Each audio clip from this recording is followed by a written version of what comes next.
ونعوذ بالله من شرور أنفسنا ومن سيئات أعمالنا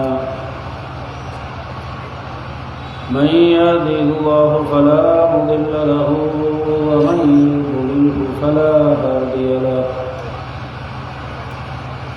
ونشهد أن لا إله إلا الله وحده لا شريك له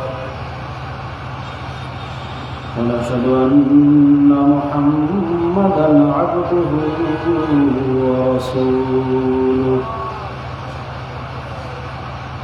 أما بعد فأعوذ بالله من الشيطان الرجيم بسم الله الرحمن الرحيم يا أيها الذين آمنوا صلوا عليه وسلموا تسليما اللهم صل على سيدنا ونبينا وشفيعنا وحبيبنا ومولانا محمد صلى الله عليه وعلى آله وأصحابه وبارك وسلم একবার দুরূদ শরীফ পড়লে 10টা গুনাহ মাফ হয়, 10টা রহমত নাযিল হয়। সবাই মুহাম্মদের সাথে দুরূদ শরীফ পড়েন। আল্লাহুম্মা সাল্লি আলা সাইয়্যিদিনা ওয়া নাবিয়্যিনা ওয়া শাফিঈনা ওয়া হাবিবিনা ওয়া মাওলানা মুহাম্মদ সাল্লাল্লাহু আলাইহি ওয়া আলা আলিহি ওয়া আসহাবিহি ওয়া বারাকা ওয়া সাল্লাম। اللهم صل على سيدنا ونبينا وشفيعنا وحبيبنا ومولانا محمد صلى الله عليه وعلى آله وأصحابه وبارك وسلم محمد حامد حمد خدا بس خدا مدى محمد مصطفى بس زما حضوری برآمد جان عالم ترحم يا نبي الله ترحم آخر رحمة للعالمين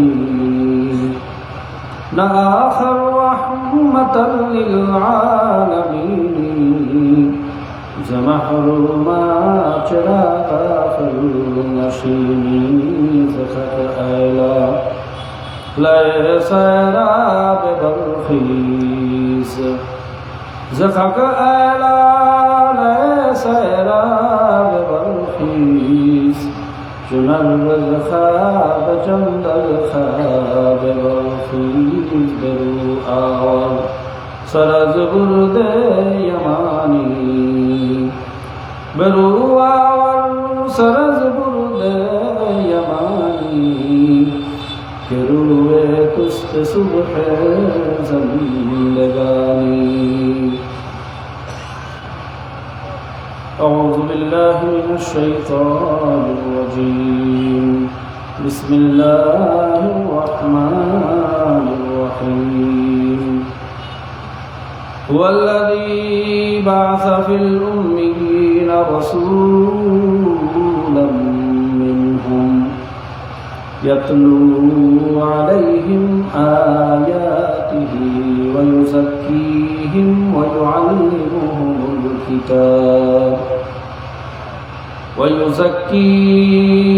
ويعلمهم الكتاب والحكمة وإن كانوا من قبل لفي ضلال مبين صدق الله مولانا العظيم وصدق رسوله النبي الكريم ونحن على ذلك لمن الشاهدين والشاكرين ربنا تقبل منا إنك أنت السميع العليم وتب علينا إنك أنت التواب الرحيم আওয়াজটাকে কমানো যায়? ওই যে জেনারেটর দরকার চলতেছে, বিদ্যুৎ নাই এই জায়গায়, যেন তো কমানো যায় কিনা, ডিস্টার্ব হইতেছে। আল্লাহ পাকের বান্দা জনাবে মুহাম্মদুর রাসূলুল্লাহ সাল্লাল্লাহু আলাইহি ওয়াসাল্লামের উম্মতগণ, ওয়াজিবুল ইহতিরাম হযরত উলামায়ে কেরাম, মুরব্বিয়ানে আযম, জাকিরিন শাকিরিন, বেগুনা তালেবে ইলম, কোরআনের হাফেজ, পর্দার আড়ালে দূর দূরান্ত অবস্থানরত আল্লাহ পাকের বান্দিরা, আমার মা ও বোনেরা, জনাবে মুহাম্মদুর রাসূলুল্লাহ সাল্লাল্লাহু আলাইহি ওয়াসাল্লামের উম্মতগণ, আল্লাহ জাল্লা শানুহু আম্মা নওয়াজুর দরবারে লাখো কোটি শুকরিয়া যে মহান আল্লাহ পাক রব্বুল আলামিন এই ফিতনা ফাসাদের জমানায় দুনিয়ার সমস্ত কাজকর্ম থেকে রেহাই দিয়ে একমাত্র রেজায়ে মাওলার উদ্দেশ্যে, না আরও কোনো উদ্দেশ্য আছে? ওই জায়গায় কি খাওয়ার জন্য আসছেন? কথা কইন। টাকার জন্য আসছেন? কেন আসছি? কার খুশির জন্য? আল্লাহ পাকের রাজি খুশির উদ্দেশ্যে জিকিরের মজলিসে। এই মজলিসটা কিসের মজলিস?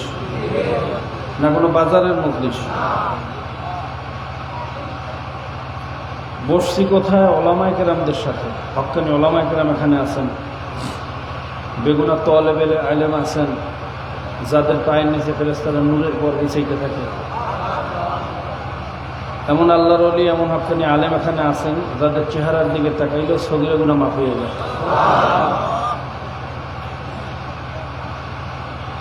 মজলিসটা যদিও ছোট্ট, কিন্তু আল্লাহর কাছে কিন্তু অনেক দামি। কথা ঠিক না? আল্লাহ রাসূল সাল্লাল্লাহু আলাইহি ওয়াসাল্লাম বলছেন, যেই মজলিসের ভিতরে আল্লাহ পাকের জিকির হয়, হাফাতুল মালাইকা, ফেরেশতারা মজলিসকে ঘেরাও করিয়ে ফেলে। অগশিয়াতুর রহমা ওয়া নাযালাত আলাইহিমুস সাকিনা, আল্লাহ পাক রব্বুল আলামিন তাদের উপর সাকিনা বর্ষণ করতে থাকেন, রহমত বর্ষণ করতে থাকেন। অন্য রওয়ায়াতে আসছে, একদল রহমতের ফেরেশতা শুধু দোয়া করতে থাকে, মাবুদরে যখন নিয়েই আসছো খালি হাতে ফিরেই না। এর মধ্যে যাকে তোমার ভালো লাগে, যাকে তোমার পছন্দ হয়, তার উসিলায় তুমি সবাইকে মাফ করে দাও। কাজে বড় দামি একটা মজলিসে আমরা বসছি, নিয়াতে খুলুসের সাথে যদি বসতে পারি, খোদার কসম খাইয়া বললেও ভুল হবে না, এই মজলিস থেকে আল্লাহ পাক রব্বুল আলামিন একটা মানুষকে খালি হাতে ফিরাইবেন।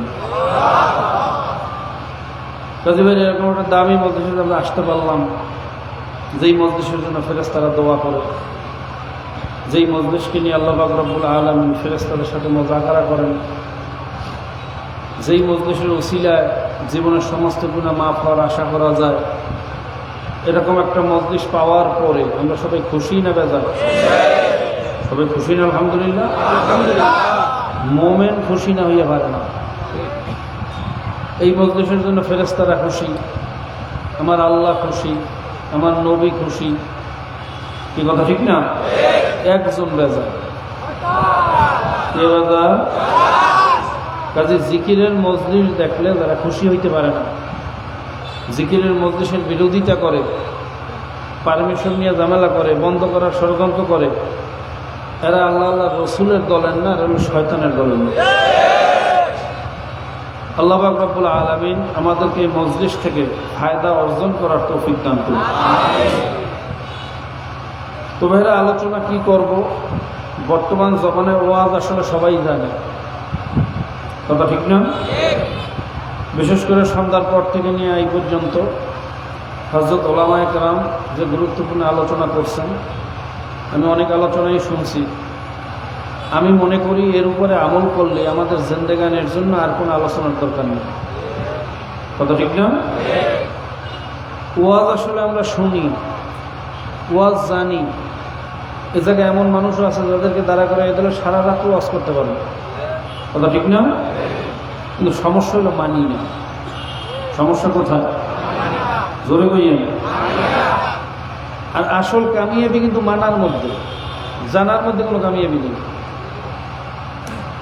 শুধু জানলেই যদি কামিয়াব হওয়া যাইতো, খুব ভালো করে বুঝছেন, শুধু জানলেই যদি কামিয়াব হওয়া যাইতো, তাহলে তো ইবলিসও কামিয়াব হইতো। ইবলিস কি কম জানতো না বেশি জানতো? আপনার আমার চেয়ে বেশি না, দুনিয়ার সমস্ত মানুষের চেয়ে বেশি। আমরা তো শুধু কোরআনুল কারীমের ইলম তাও ঠিকমতো শিখতে পারি নাই। কথা ঠিক না? কেউ হয়তো তর্জমার দিক থেকে ভালো পারে, বালাগাত ফাসাদ ভালো জানে না, বালাগাত ফাসাদ ভালো পারে, মানতে ফালসাফা বোঝে না। কেউ হয়তো অর্থ ভালো উঠাইতে পারে, তফসির ভালো করতে পারে না। কথা ঠিক না? কেউ তফসির ভালো করতে পারে, অর্থ ভালো করে উঠাইতে পারে না। একদিক দিয়ে না একদিক দিয়ে আমাদের একটু দুর্বলতা আছে। কথা ঠিক না? শুধু একটা কেতাব তার এলেমও পরিপূর্ণ অর্জন করতে আমরা পারি নাই। আর ইবলিসকে আল্লাহ পাক রব্বুল আলামিন আসমানি যত কেতাব, যত সহিফা, যত মাসায়েব, সমস্ত কেতাবের এলেম আল্লাহ ইবলিসকে দান করছিলেন। সুবহানাল্লাহ। এলেমের কারণে তাকে মুআল্লিমুল মালায়েকা খেতাব দেওয়া হয়েছে, ফেরেশতাদের ওস্তাদ। বুঝেন কিছু? আচ্ছা বলেন তো, এত বড় জাননিওয়ালা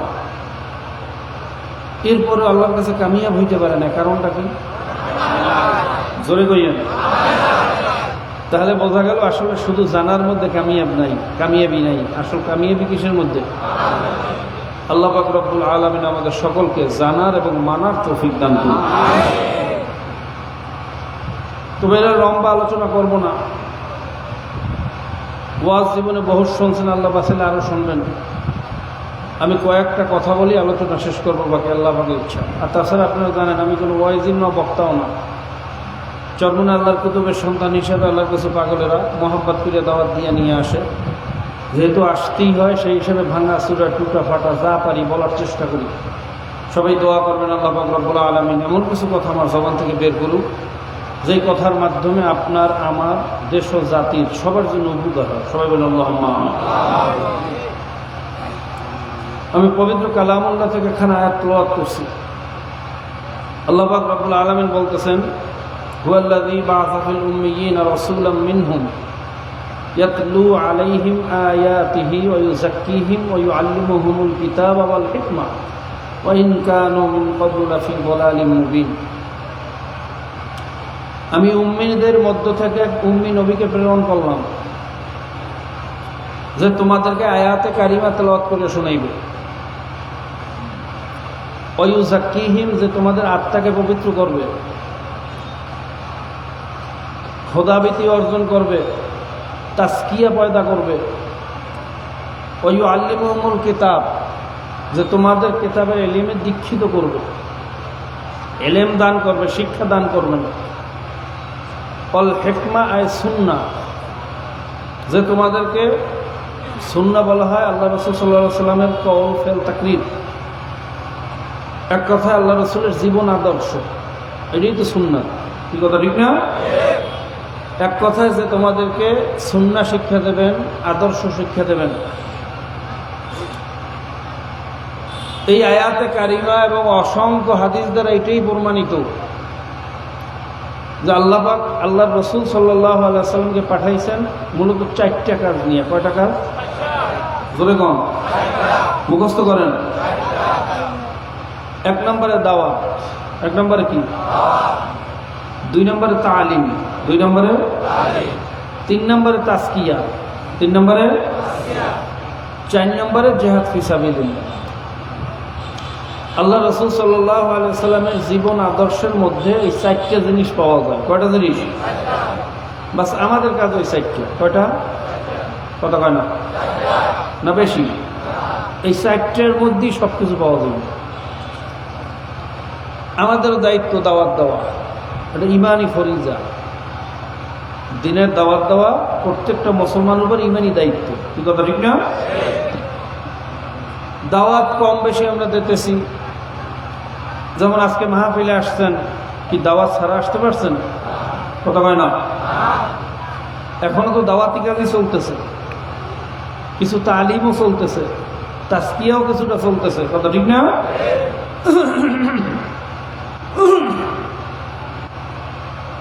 দর্স তাদরিসের মাধ্যমে দাওয়াতি কাজ হয়, তালিমের কাজ হয়। তো প্রথম কাজ হলো আমাদের কি করা? এর মধ্যে বলছে আসলে বাজে আওয়াজের কারণে খেয়াল ছুটিয়ে যায় মনে হয়। আমাদের প্রথম কাজ কি? 2 নম্বরে তালিমের মাধ্যমে শিক্ষা দিতে হইবে। কোনটা হকুল্লাহ, কোনটা হকুল ইবাদ, নামাজ কেমনে পড়বা, রোজা কেমনে রাখবা, জাকাত কেমনে দেবা, কি কথা ঠিক না? এটা তালিমের মাধ্যমে কি করতে হইবে। যদি আমি নাই জানি তাহলে আমল কেমনে করব? এই জন্য যতটুকু এলেম অর্জন করা আমলের জন্য প্রয়োজন, অতটুকু এলেম অর্জন করা প্রত্যেক নরনারীর উপরে ফরজ। তলাবুল ইলমে ফারিদাতুন আলা কুল্লি মুসলিম অমুসলিমাতিন, এলেম অর্জন করা প্রত্যেক নরনারীর উপরে কি বলতে পারেন হুজুর আমরা তো তাহলে আলেম হইতে পারি নাই, দাওরা পাস টাইটেল পাস করতে পারি নাই। দাওরা পাস টাইটেল পাস এখানে উদ্দেশ্য না, এখানে উদ্দেশ্য হলো অতটুকু আমল এলেম, যতটুকু এলেম আমলের জন্য প্রয়োজন। মনে থাকবে ইনশাল্লাহ। এখনও আমরা যারা প্রয়োজনীয় এলেম শিখতে পারি নাই, আজকে থেকে নিয়াত করবো ইনশাল্লাহ প্রয়োজনীয় এলেম না শিখিয়ে কবরে যাব না। এই নিয়াত করতে পারি না ইনশাল্লাহ। কে কে নিয়াত করতে পারি? আল্লাহ, আলহামদুলিল্লাহ, সবাই হাত নামান। অনেক বড় বড় দায়িত্বশীল দেখা যায়, সদর সেক্রেটারি দায়িত্ব নিয়েছেন। একজন সদর মানে ওই এলাকার মধ্যে সে ইমামতে কোবরার দায়িত্ব পালন করতেছে। মনে রাখবেন, মসজিদে নামাজ পড়ানো হলে ইমামতে ছোকরা, ছোট ইমামতি, আর জাতির নেতৃত্ব দেওয়া এটা হইলে ইমামতে কোবরা, বড় ইমামতি। কথা বলছেন? আপনি বড় ইমামতির দায়িত্ব পালন করতেছেন, অথচ সূরা ফাতিহা ঠিক মতো পড়তে পারেন না, নামাজ শুদ্ধ হওয়ার জন্য যেভাবে কেরাত করতে হয় সেটা পারেন না। আসলে আপনি তো দায়িত্বশীল হওয়ার যোগ্য না। কি কথা ঠিক না? কাজে আল্লাহর রাস্তায় অনুরোধ থাকবে, আজকে থেকে যতটুকু এলেম আমলের জন্য প্রয়োজন অতটুকু এলেম শিখবই ইনশাআল্লাহ। রাজি আছেন ইনশাআল্লাহ? তাহলে 2 নম্বরে তালিম গেল। 3 নম্বরে কি বলছিলাম? তাজকিয়া কারে কয়? আত্মশুদ্ধি করা। কি করা? কথা কইেন। একটা হলো জহেরি আমল আর একটা হলো বাতিনি আমল। আমি নামাজ পড়তেছি, সবাই দেখতেছে, এটা জহেরি আমল। কিন্তু নামাজের ভিতরে খেয়াল ঠিক রাখা, খুশু খুশুর সাথে নামাজ পড়া, একমাত্র আল্লাহ পাকের জন্য নামাজ পড়া, এটা হলো বাতিনি আমল। আর এই বাতিনি আমল, এই বাতিনি অবস্থাকেই বলা হয় তাজকিয়া, আত্মশুদ্ধি। যদি অন্তর পবিত্র না হয়, নিয়তে খুলুস না হয়, তাহলে নামাজিকে জান্নাতে নিতে পারবে না। দলিল কি? ফাওয়াইলুল লিল মুসাল্লিন, নামাজিদের জন্য ওয়াইল দোজক। কাদের জন্য? মুখস্থ করেন, কাদের জন্য? কঠিন কথা কিন্তু বলতে পারেন হুজুর, আল্লাহ পাক তো বলছেন ইন্নাস সালাতা তানহা আনিল ফাহশাই ওয়াল মুনকার ওয়া যিকরুল্লাহি আকবার। নামাজ হলো সবচেয়ে বড় জিকির। নামাজ সমস্ত খারাপের থেকে মানুষকে বাঁচাইয়ে রাখে। আল্লাহ রাসূল সাল্লাল্লাহু আলাইহি ওয়াসাল্লাম বলছেন আস-সালাতু মিফতাহুল জান্নাহ, নামাজ বেহেশতের চাবি। অথচ এখানে বলতেছেন নামাজীদের জন্য জাহান্নাম। এটা কেমন কথা? তো বিপরীতমুখী কথা হইল। কি বিপরীতমুখী? দুইটা কথা না? কোন নামাজীদের জন্য জাহান্নাম? الذين هم عن صلاتهم ساهون, যারা সুস্তি কাহিনীর সাথে নামাজ পড়বে, ঢিলা ঢালা নামাজ। নামাজে দাঁড়াইছে, কার সামনে দাঁড়াইলো, কেমনে দাঁড়াইতে হইবে, কোনো আদব নাই, লেহাজ নাই। নামাজের ভিতরে দাঁড়াইয়া টাকা পয়সার হিসাব মিলায়, জোরে কোন নাউজুবিল্লাহ। নামাজের ভিতরে দাঁড়াইয়া দুনিয়ার চিন্তা করে। আল্লাযীনা হুম ইউরাউন, যারা মানুষকে দেখানোর জন্য নামাজ পড়ে, আমার মাওলার জন্য পড়ে না। যখন মানুষে দেখে তখন নামাজ পড়ে, যখন মানুষে দেখে না তখন পড়ে না। আছে না নাই? জোরে করে আছে না নাই? এই লোক দেখানো নামাজ নামাজিকে জান্নাতে নিতে পারবে? জোরে বলেন, পারবে? নামাজ পড়তে হবে কার জন্য? জোরে কর। প্রত্যেকটা ইবাদত, প্রত্যেকটা কাজ কাকে খুশি করার জন্য করতে হবে। এইভাবে অন্তর্কে তৈয়ার নাম হইল তাজকিয়া বা খুলুসিয়া। মনে থাকবে ইনশাআল্লাহ। খুলুসিয়াত কাকে বলে? সংক্ষিপ্ত আরেকটা উদাহরণ দিলে আরো ভালো বুঝবেন। ওমর ফারুক রাদিয়াল্লাহু তাআলা জামানায় তেনার অভ্যাস ছিল রাত্রবেলা একা একা বের হয়ে যাওয়া।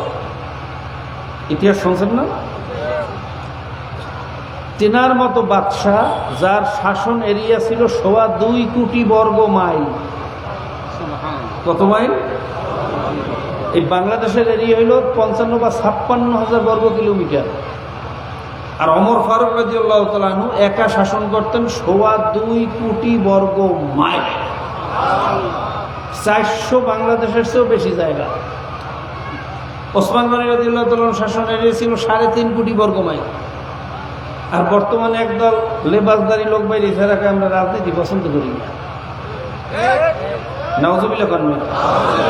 ও কথা বলার সঙ্গে সঙ্গে আমার ইমান নষ্ট হয়ে যায়। যাক, আমি সেদিকে যাব না।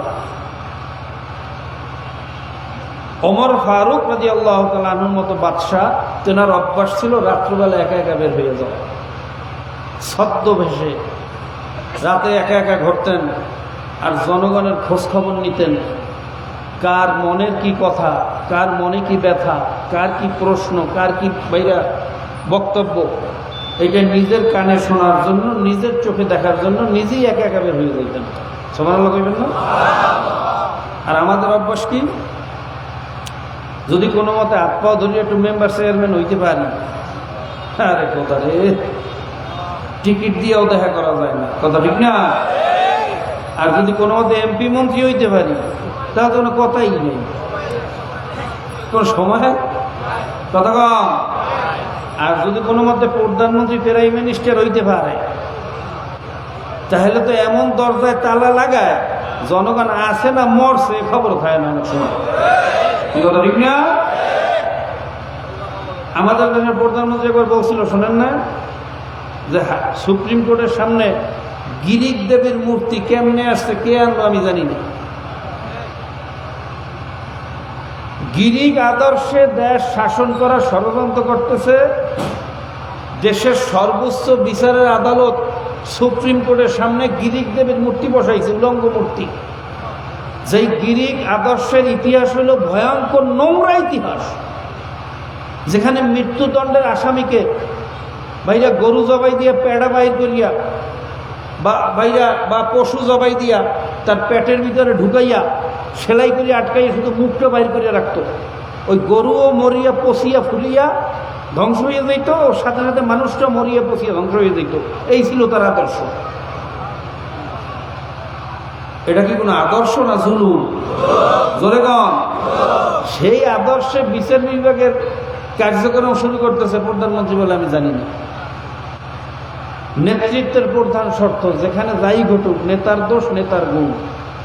আমি জানি না বললে হবে না, আপনার জানা লাগবে। কি কথা ঠিক না? ঠিক। তো যে কথা বলতেছিলাম, ওমর ফারুক রাদিয়াল্লাহু তাআলা আনহু রাত্রবেলা একা একা বের হইতেন। হঠাৎ শুনে ঘরের ভিতরে মা আর মেয়ে কথা বলতেছে। মা তার মেয়েকে জিজ্ঞেস করে, এই মেয়ে, আজকে ছাগলে কতটুকু দুধ দিয়েছে? এই দুধ দিয়ে তো আমাদের সংসার চলবে না, দুধের ভিতরে একটু পানি মিশাইয়া বেশি করিয়া নিয়ে বাজারে বিক্রি করো, তা না হলে সংসার। মেয়ে উত্তর দিতেছে, মা, দুধের ভিতরে পানি মিশামো, তুমি জানো না ওমরের শাসন চলতেছে? ওমর যদি জানতে পারে দুধের ভিতরে ভেজাল দিছি, তাহলে অবস্থাটা কি হইবে তুমি বোঝো না? তখন মা বলতেছে, আমি ভালো করে জানি ওমরের শাসন চলতেছে, কিন্তু ওমর কি এখানে দাঁড়াই রয়েছে নাকি? সে কি দেখবে নাকি আমরা দুধে পানি দিছি? এই কথাগুলো ওমর ফারুক রাদিয়াল্লাহু তাআলা বেড়ার পাশে দাঁড়াই দাঁড়িয়ে শুনতে আছে।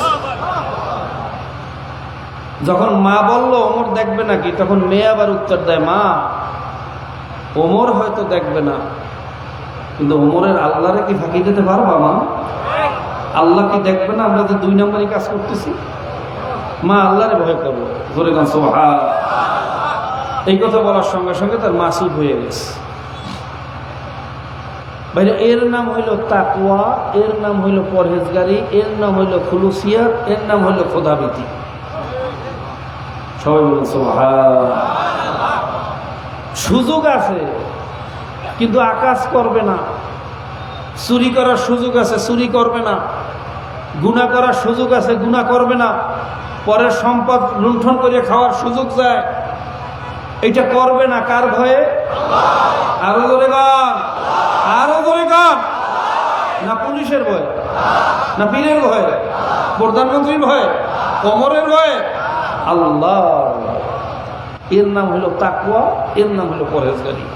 আল্লাহ পাক রব্বুল আলামিন এইভাবে আমাদের অন্তরকে তৈরি করার তৌফিক দান করুন। মনে রাখবেন, তাকওয়া অর্জন করাও কিন্তু ফরজ। খালি লেবাস সুরাতে মুসলমান হলে মুসলমান হওয়া যায় না, কি কথা ঠিক না? আল্লাহ পাক আমাদেরকে তাকওয়া অর্জন করার তৌফিক দান করুন। ভাই আওয়াজ সবগুলো একটু কমান, বেশি গুম গুম করতেছে। তা 3 নম্বরে কি কইলাম? এর মধ্যে বলছে কি কইছি? 4 নম্বরে কি? অনেকেই বলছে, অনেকে কয় না। এই জায়গায় ডাইলি অনেকে ভুলিয়ে যায়, এই কথা ঠিক না? জেহাদের কথা শুনলে অনেকে শরীরে জ্বালা ধরে। পুলিশ প্রশাসন, সিআইডি, ডিএসবি, এনএসআই জেহাদ শব্দ শুনতে পারে, তাহলে বইয়ে থাকলে লাভ দিয়ে খারাই যায়, কথা কয় না? অনেক আলেম ওলামারও দেখছি শরীরের মধ্যে জ্বালা শুরু হয়ে যায়, সহ্য করতে পারে না। জেহাদ কি আমার কথা? এটা বাদ দিয়া ওয়াজ করলে ওয়াজ পরিপূর্ণ ওয়াজ হবে, কথা কয় না? জোরে কইয়েন। এটা কোনো মোল্লা মৌলবীর কথা? এটা সরমনেবীরের কথা? কার কথা? জোরে কন। এটাকে যদি কেউ এড়াইয়া যায়, অস্বীকার করে, তার ঈমান থাকবে? যদি গোপন করে, সে ফাসেক, গুনাহগার, সে কি? আর যদি কেউ অস্বীকার করে, সে কাফের, বেঈমান, কি কথা ঠিক না? আসলে জেহাদটা কি? এটা কি খায় না মাথায় দেয়? সংক্ষিপ্ত আলোচনা করব, ধৈর্য আছে তো আপনাদের? জেহাদ একটা আরবি শব্দ, এর বাংলা অর্থ হলো চেষ্টা করা। কি করা? জোরে কইয়েন। যেমন আমাদের দেশের স্বরাষ্ট্রমন্ত্রী একবার বলছিল যে মাদকের বিরুদ্ধে জেহাদ ঘোষণা করলাম, মনে আছে? স্বরাষ্ট্রমন্ত্রী কইলে দোষ হয় না, আমরা কইলেই দোষ। আসলে স্বরাষ্ট্রমন্ত্রীও দোষ করে নাই, আমাদেরও দোষ না। জেহাদ এটা শরীয়তের বিধান, কথা ঠিক না? কারণ অন্যায় যে করে, অন্যায় যে সহে, দুজন সমান অপরাধী বলে, কথা কর না গা? আপনি অন্যায় করলেন না, কিন্তু অন্যায় যে করে তার কিছু বললেনও না, তাহলে কোনোদিন সমাজের ভারসাম্যতা ঠিক হবে? আমরা ভাইরা, একটা হইল প্রতিশোধক, আর একটা হলো প্রতিরোধক। খুব ভালো করে বুঝছেন? আপনার ডায়াবেটিক্স হয়েছে, কি হয়েছে? জোরে কইয়েন। ডাক্তারের কাছে গেলেন, ডাক্তার আপনাকে প্রতিশোধক দিয়ে দিল, ডায়ানিল ট্যাবলেট দিল, ইনসুলিন ইঞ্জেকশন দিল, কিন্তু প্রতিরোধক দিল না। চিনি খাইও না, মিষ্টি খাইও না, এই খাবার খাইও না। এই প্রতিরোধক, কথা কয় না? আপনি ডায়াবেটিক্স থেকে বাঁচতে পারবেন? হ্যাঁ। একটা হলো প্রতিশোধক, আর একটা হলো প্রতিরোধক। আপনি মদ খাইবেন না, কিন্তু আরেকজনে খায়, কিছু বললেন না। আজকে হয়তো আরেকজনে খায়, কালকে আপনার ছেলেও খাইবে, এই কথা ঠিক কিনা? আপনি হয়তো মদ থেকে বাঁচতে পারবেন, আপনার প্রজন্ম মদ থেকে বাঁচতে পারবে? তাহলে মদ খাওয়াও যাবে না, খাইতে দেওয়াও যাবে না, এই কথা ঠিক না বেটি? যদি প্রতিরোধক না থাকে, তাহলে তো যত ধরনের অপকর্ম আছে এইটার বিরোধিতা করা যাবে না। গাঁজা খাইলে বিরোধিতা করা যাবে না, মদ খাইলে বিরোধিতা করা যাবে না, হিরোইন খাইলে বিরোধিতা করা যাবে না। বলবো না আমি তো খাই না। বাবা তুমি খাও না, বেশ ভালো কথা, কিন্তু আরেকজনে খাই তো ধ্বংস হয়ে যাইতেছে, কি কথা ঠিক না? সেটা প্রতিরোধ করা লাগবে না? আল্লাহ পাক আমাদেরকে বোঝার তৌফিক দান করুন। ভাইরা, একটা হইল আমরু বিল মারুফ, আর একটা হলো নাহি আনিল মুনকার।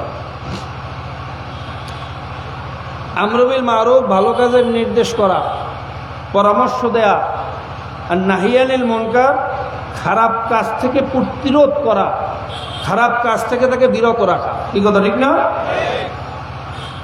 যেমন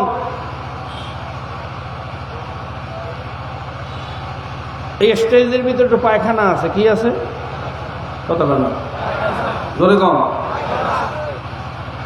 আপনি ওটা খারাপ জিনিস দেখে নাকের রুমাল দিয়ে চলে গেলেন।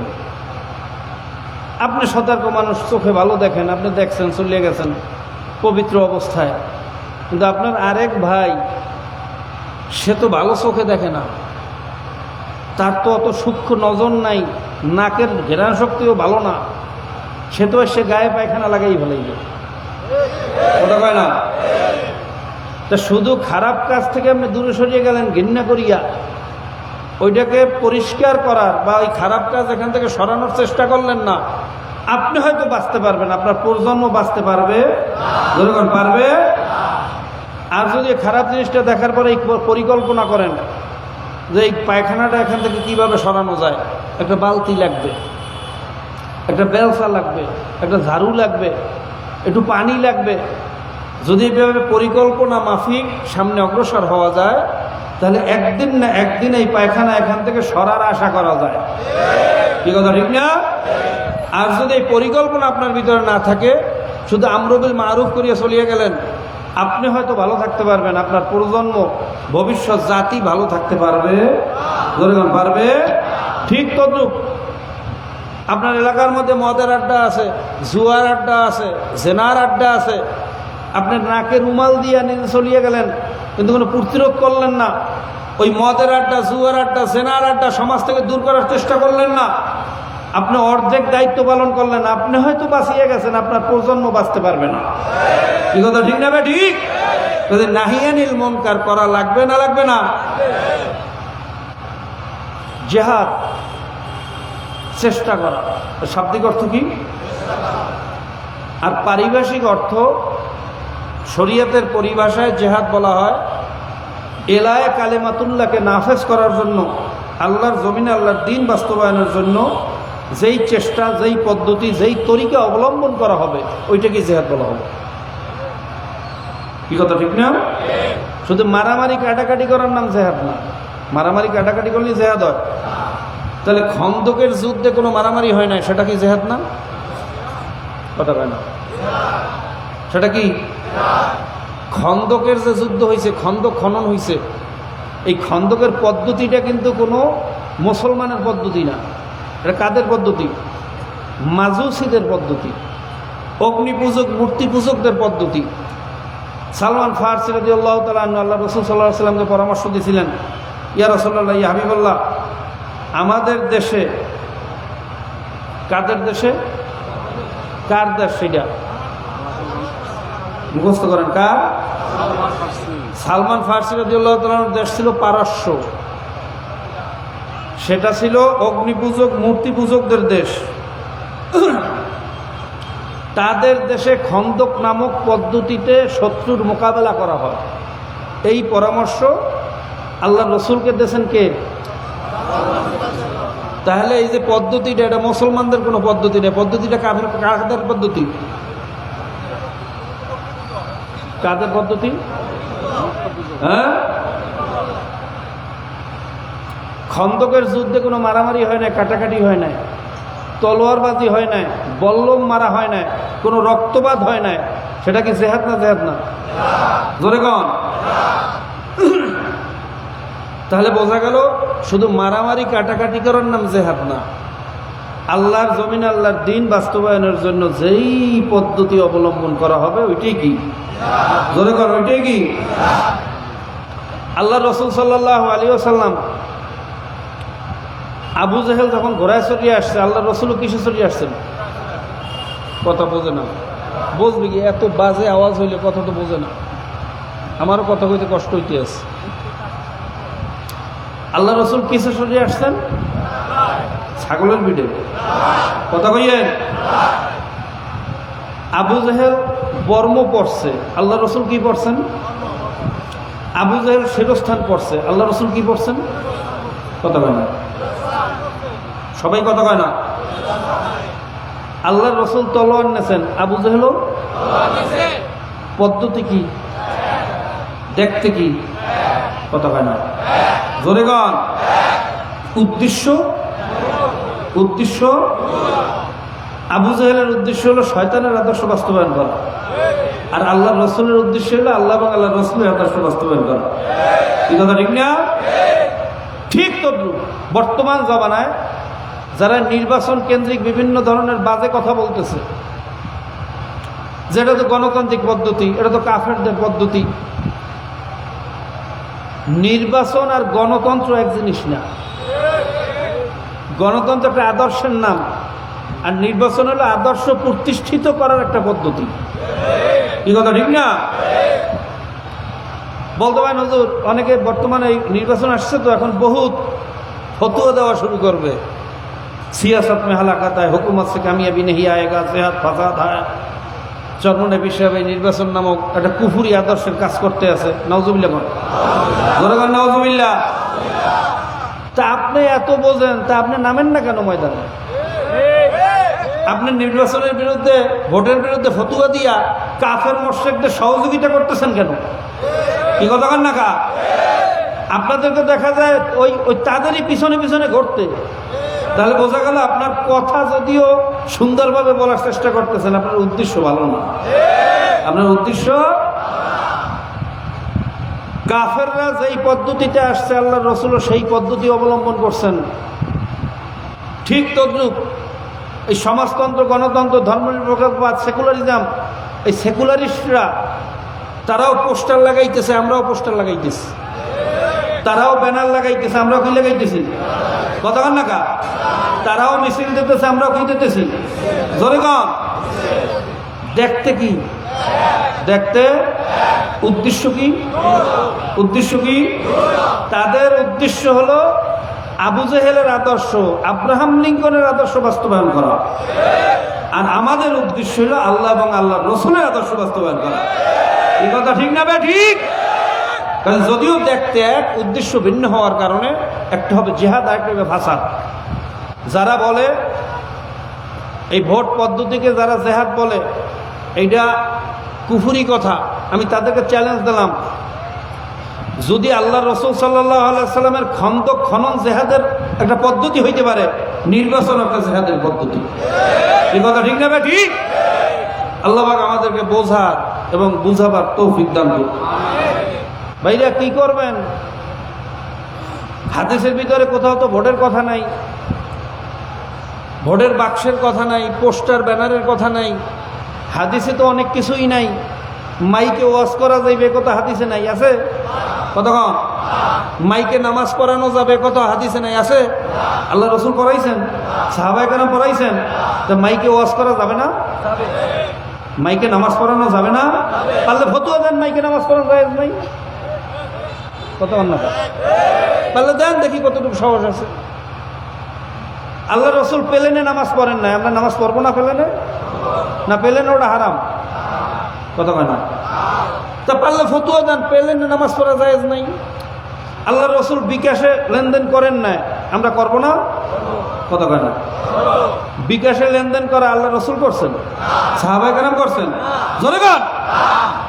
তা যারা তৎকালীন জমানার উদাহরণ দিয়ে এই সমস্ত জিনিসগুলোকে ফাসাদ বলতেছেন, তাহলে আপনি বিকাশের বিরুদ্ধে ফতোয়া দেন, প্লেনে নামাজের বিরুদ্ধে ফতোয়া দেন, মাইকে ওয়াজের বিরুদ্ধে ফতোয়া দেন, খালি নির্বাচনের বিরুদ্ধে ফতোয়া দেন কেন? আপনার উদ্দেশ্য ভালো না। এই কথা ঠিক না? ঠিক। ফতোয়া দেন, কোন জায়গায় কি দিতে হবে? ভাই হাদিসের মধ্যে ঘোড়ার পায়ের ধুলির অনেক ফজিলতের কথা বলা আছে, বর্মের অনেক ফজিলতের কথা আছে, শিরস্থানের অনেক ফজিলতের কথা আছে, ঢাল তলোয়ারের অনেক ফজিলতের কথা আছে। আচ্ছা বলেন তো, বর্তমান জমানায় ঘোড়া পাইলে আপনি করবেন কি? এখন আর ওদিকে মাথা লাগায় না, কতক্ষণ না করবেন কি? হ্যাঁ, কিছু করতে পারবেন? হ্যাঁ, বর্তমানে ঢাল তলোয়ার দিয়ে আপনি করবেনটা কি? এখন কি সম্মুখ যুদ্ধের জমানা আছে? কথা কয় না? এখন কি গজওয়ায় জেসমি আছে? এখন তো গজওয়ায় ফেকরি চলতেছে, এখন তো ব্রেইনের যুদ্ধ চলতেছে, কৌশলের যুদ্ধ চলতেছে। কি কথা ঠিক না? এখন তো একটা ল্যাংরা লুলা মানুষ, চোখে দেখে না, কানে শোনে না, হাত নাই পাও নাই, কেনু দিয়ে গুতাইয়ে গুতাইয়ে বটম চাপতে জানে। ব্রেনটা ঠিক আছে, যদি ব্রেন ঠিক থাকে, ওর কেনুর গুতা 1000-1,00,000 মানুষের চেয়ে বেশি ক্ষমতা। ও কেনু দিয়ে বটমে গুতাইয়া দেবে, সব শেষ। তা আপনি এখন ঘোড়া দিয়ে করবেন কি? কথা কয় না? জোরে কথা কন। আপনি বল্লম দিয়ে কি করবেন? এই ফজিলত দিয়ে এখন কি করবেন? আল্লাহ পাক রব্বুল আলামিন এই প্রতিবন্ধী আলেমদেরকে সহি বুঝ দান করুন।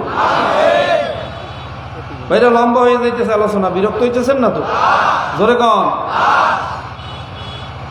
লম্বা আলোচনা করব না। এখন তোর বুকের পাটা থাকলে আসতে পারেন, চ্যালেঞ্জ দিলাম। যদি আপনার বুকের পাটা থাকে আসেন মোকাবেলা করতে, দেখি কার কতটুকু বুকের পাটা আছে। কি কথা ঠিক না? আপনার মতো বহু সোলা সাবাইন আলেম বহুত ফতুয়া দিয়ে এই দেশ থেকে বিদায় হয়ে গেছে, তাদের ফতুয়ার ডাস্টবিনে নিক্ষেপ হয়েছে। কি কথা ঠিক না? আল্লাহ পাক রব্বুল আলামিন আমাদেরকে বোঝার তৌফিক দান করুক। বাবা, আপনাদের সাথে আমাদের কোনো ঝগড়া নাই, আরো ভালো কোনো কৌশল পদ্ধতি থাকলে দেখান। আল্লাহর জমিন, আল্লাহর দিন বাস্তবায়নের জন্য আরো ভালো যদি কোনো পদ্ধতি থাকে দেখান। যদি বলেন যে মানুষের পায়ে তললে দিন বাস্তবায়ন হইবে, কালই তো পাও ধরা শুরু করবো। যদি বলেন জোতা টানলে ইসলাম কায়েম হবে, জোতা টানা শুরু করব। যদি বলেন সারা জীবন চেল্লায় থাকলে ইসলাম কায়েম হবে, চেল্লায় বাইরে হয়ে যাব। ভালো কোনো পদ্ধতি থাকলে দেখান, যুক্তিতে আসেন।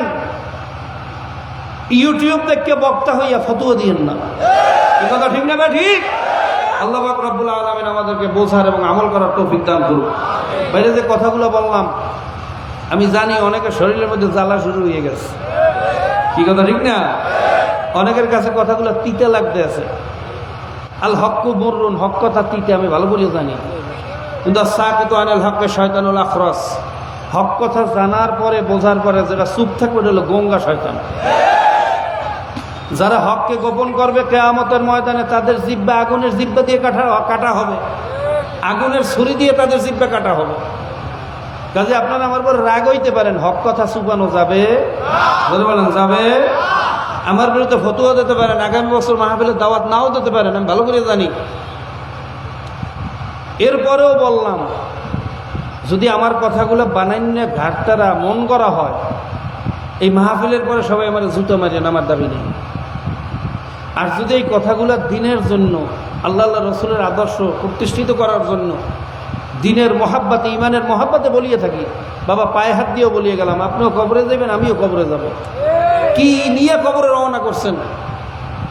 হিসাব নিকাশ না মিলাইয়া কবরে যাইয়েন না। কারণ এই কবরে গিয়া কোনো মুফতিগিরি পরিচয় দিলে চলা যাবে না। কথা ঠিক না বেঠি? আমি অমুক মাদ্রাসার মুহাদ্দিস, অমুক মাদ্রাসার মুফতি, আমি এমপি, আমি মন্ত্রী, আমি চরমনার পীর, আমি চরমনার মুরিদ, এই সমস্ত পরিচয় দিয়ে কিন্তু কবরে চলা যাবে না।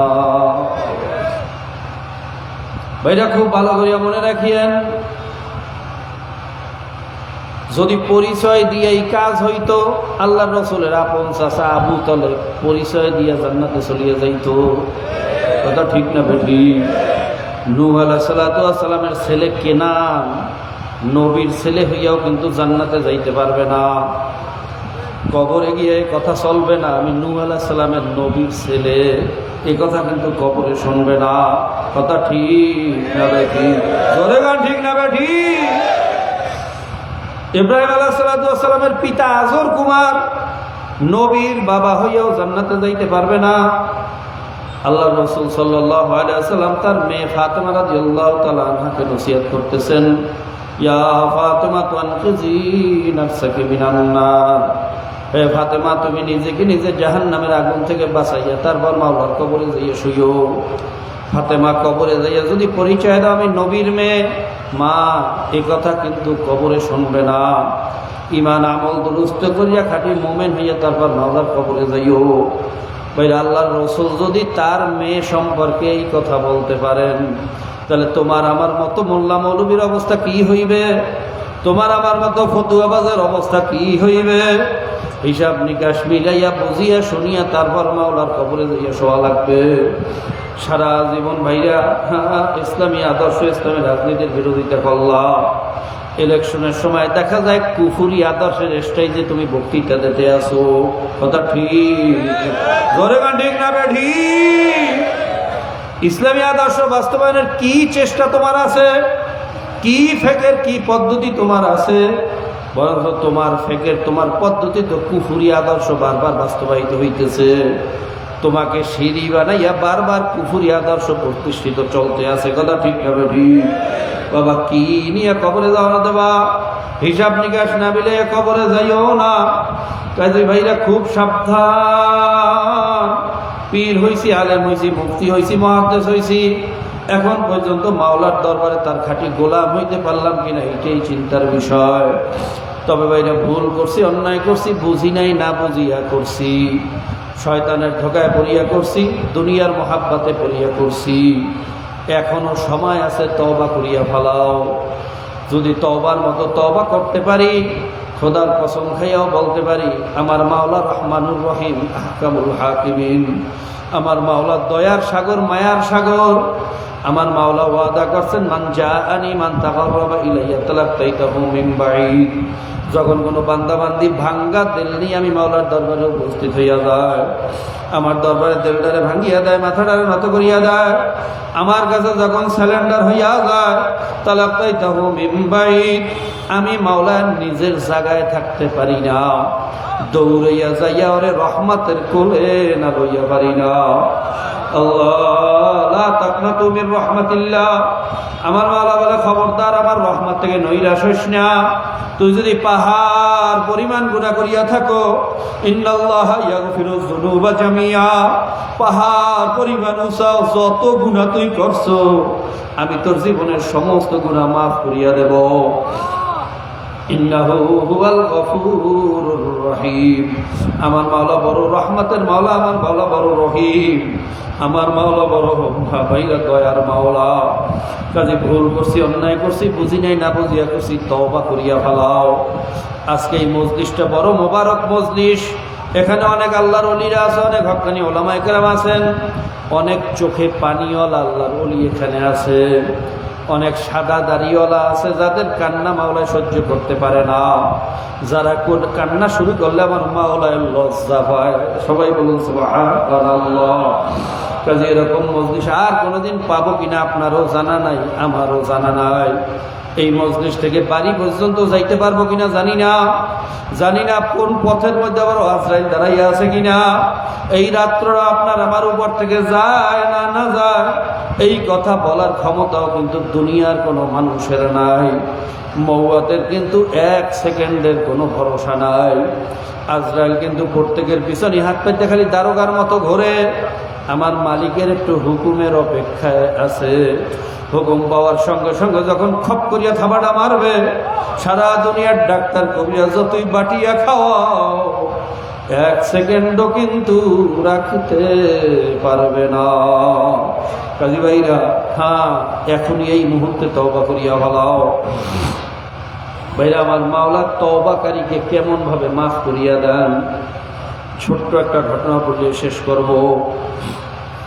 বনি ইসরাইলের ভিতরে এক যুবক ছিল, এমন কোনো গুনাহ নাই যে ও করতো না।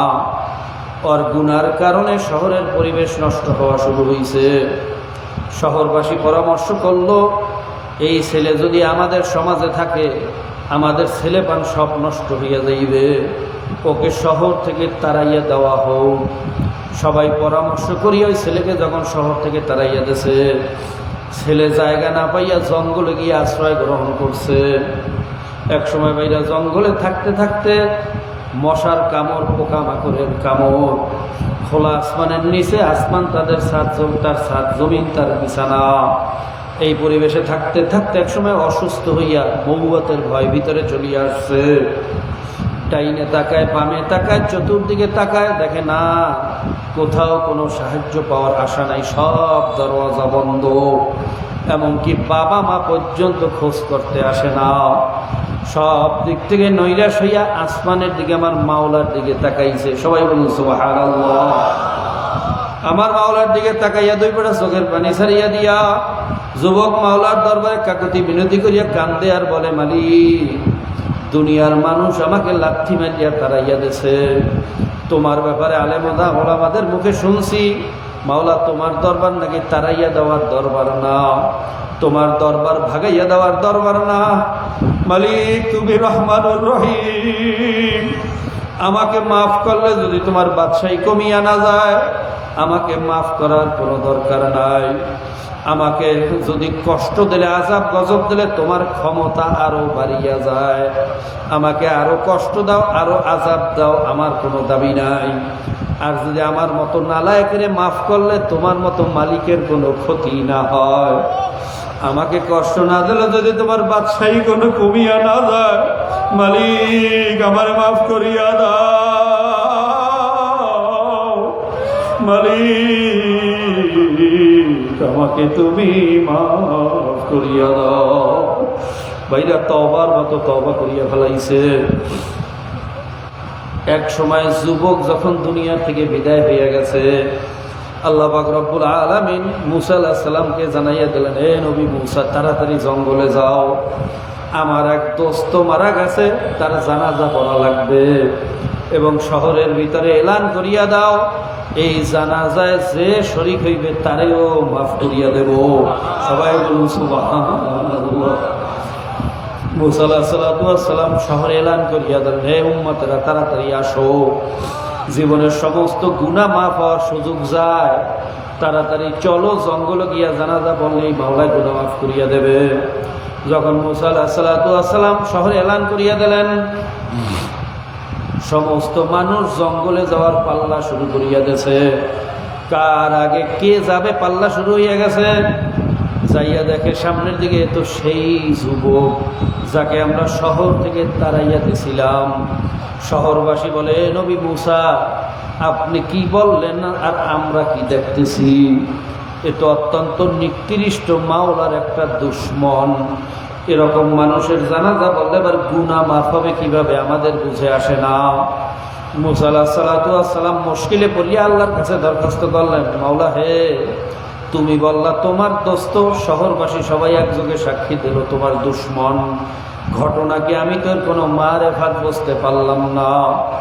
আল্লাহ পাক রব্বুল আলামিন বলেন, হে নবী মুসা, আমিও সত্য বলছি, শহরবাসীও সত্য বলছে, ও আমার দুশ্মন ছিল, ঘটনা সত্য, কিন্তু যখন মুসিবতগ্রস্ত হইয়া ফায়ারা ইউমনাহু ফালাম ইয়ারাহু করিবা ওয়ালা বাইদা, ওর ডান দিকে সাহায্য তালাশ করে দেখেন না, আমি মাওলা ছাড়া ধারে কাছে কোনো সাহায্য পাওয়ার আশা নাই।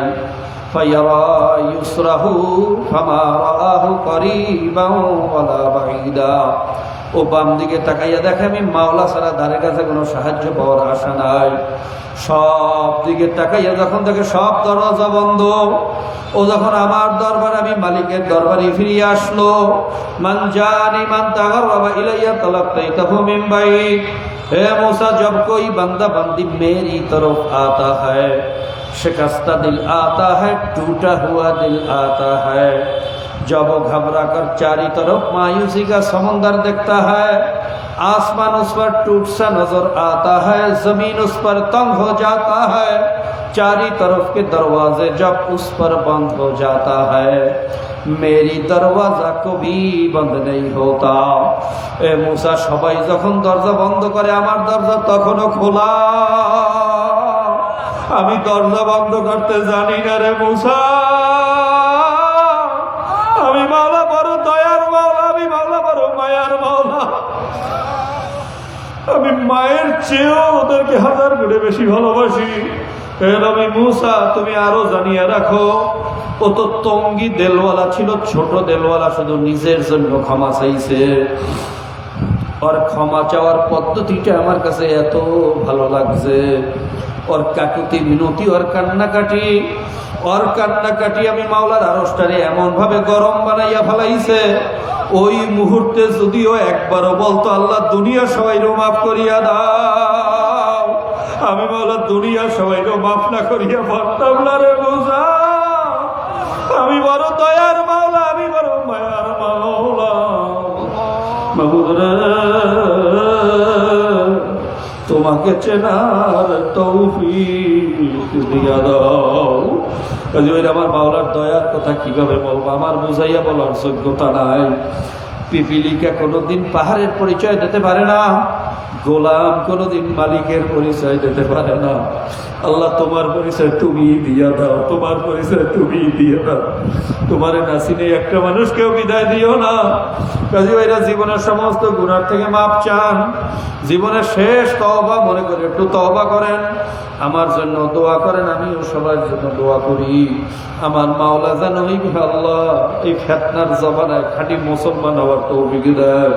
আল্লাহুম্মা আমিন। মাবুদ রে আল্লাহ, কি বলছি কি বুঝাইছি, তোমার বান্দা বান্দিরা কি বুঝতে জানি না। আল্লাহ, যেভাবে আলোচনা করার দরকার সেই যোগ্যতা তো আমার নাই। আমি শুরুর দিকে পেয়েছিলাম মুসলমানি ঈমান আমল সম্পর্কে কিছুটা আলোচনার চেষ্টা করছি। আল্লাহ, আমার মতো নালায়েকের দ্বারা ঈমান আমল ইসলাম মুসলমানি বোঝানো সম্ভব না। আল্লাহ, আমি শেষের দিকে একটু তোমার বড়াইয়াত, তোমার মাফিয়াত, তোমার দয়া, তোমার মায়া, তোমার আজমাত, তোমার হায়বা কিছুটা বোঝানোর চেষ্টা করছি। আল্লাহ, পৃথিবীকে কোনোদিন পাহাড়ের পরিচয় দিতে পারে না, গোলাম কোনোদিন মালিকের পরিচয় দিতে পারে না। আল্লাহ, তোমার পরিচয় তুমি দিয়া দাও। তোমার নাসিন এই একটা মানুষকেও বিদায় দিও না, তোমার আশেক না বানাইয়া বিদায় দিও না, তোমারও পাগল না বানাইয়া বিদায় দিও না। जो तेरे रहमत का मुनकिर हो वो मेरा दिल नहीं, मांगना जिसको ना आए वो कोई साइल नहीं। है करम परवर करम, अपने गुनाहों पर न चाहो, रहमत की काबिल हो मैं इंसाफ की काबिल नहीं। বাবুদ, আমরা সবাই তোমার রহমতের দাবিদার। ইনসাফের দাড়ি পাল্লায় ওজন দিলে একজনও টেকবো না, দাড়ি পাল্লায় ওজন দিও না, বিচারের কাঠ করায় তারা করাইও না, জবাব দিতে পারবো না, জবাব দিতে পারবো না। তোমার সুয়ালের জবাব দেবে এত বড় ক্ষমতা কোনো মানুষের নাই মাওলা। আমাদেরকে মাওলা তোমার দয়া দিয়া মায়া দিয়া মাফ করিয়া দাও। আমাদের একমাত্র ভরসা তোমার দয়ার উপরে মাওলা, আমাদেরকে তুমি মাফ করিয়া দাও। যাদের বিসিলায় মাহফিল হইল, যারা চেষ্টা করলো, খাটনি করলো,